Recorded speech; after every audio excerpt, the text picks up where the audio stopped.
但是那時候你在醫院，我勸過他，可是他不聽。而且我知道，你如果知道的話，我知道你会对他怎麼樣。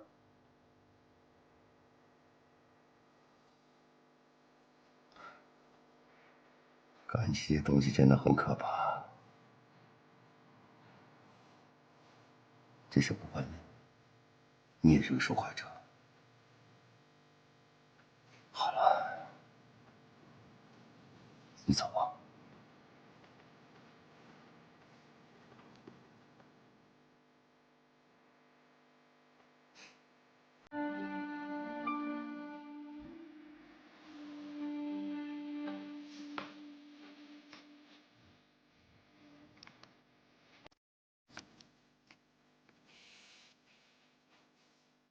林總，我不走了，自己的犯的錯自己負責，我會盡力幫你挽回公司的損失。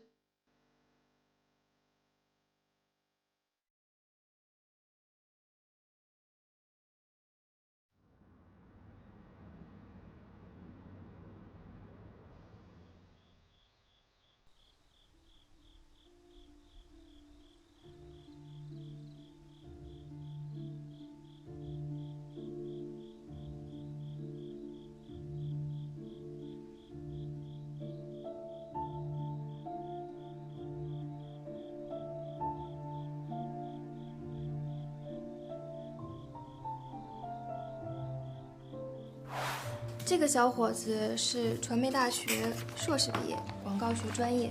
你為什麼會放棄個大公司，而選擇我們這麼一家小公司？